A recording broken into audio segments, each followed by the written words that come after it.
Dernière information du sport actu, un journaliste du service des sports de Télé Congo défie les stéréotypes.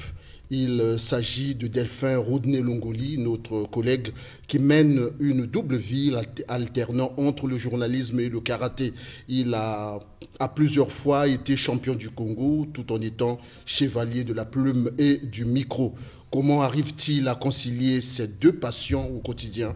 La réponse dans ce portrait de Delphin Rodney Longoli que nous dresse Réel Tenu Luboko suivant. Enfiler un kimono et tenir un micro, c'est le quotidien de Delphin Rodney Longoli qui mène une double vie à toute vitesse, jonglant avec le karaté et le journalisme sportif. Il s'érige comme un profil atypique qui n'a pas que des muscles, mais aussi un cerveau qu'il met au service de la télévision nationale congolaise. Certaines pensent que j'ai un jumeau parce que quand ils me voient sur le tatami et en même temps au niveau de la télé, ils pensent que ce n'est pas la même personne, alors que c'est bien moi.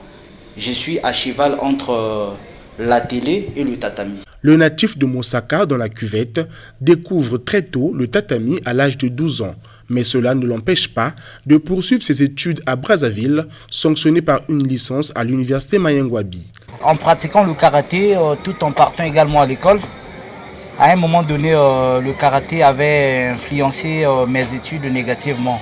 J'étais obligé d'abandonner momentanément le karaté pour suivre mes études universitaires et me voilà aujourd'hui licencié en journalisme. Si je suis arrivé dans le monde du karaté, c'est parce que en grandissant, j'étais vraiment turbulent. Le but était de devenir plus fort.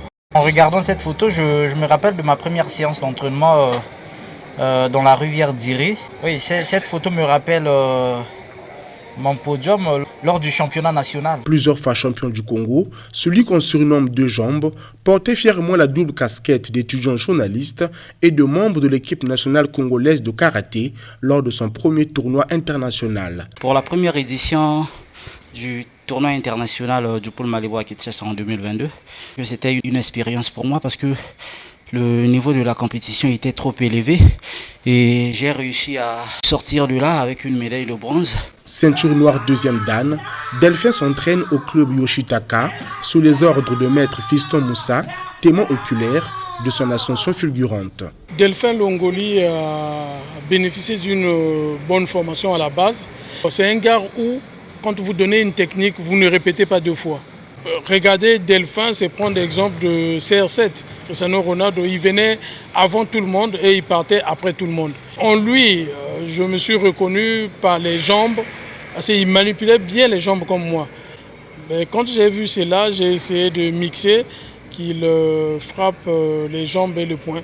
Et c'est ce qui a fait de lui grand compétiteur qu'il est aujourd'hui. Delphin Rodney Longoli espère continuer à s'atteler à ses deux passions.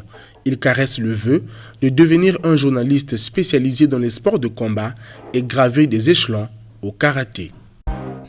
Ous, maître Rodney Longoli, c'est aussi la fin de cette émission. Nous reviendrons jeudi en long et en large sur cet élément. En tout cas, bravo maître, nous sommes les élèves. C'est une école. C'est aussi la fin de cette émission. Merci de nous avoir suivis.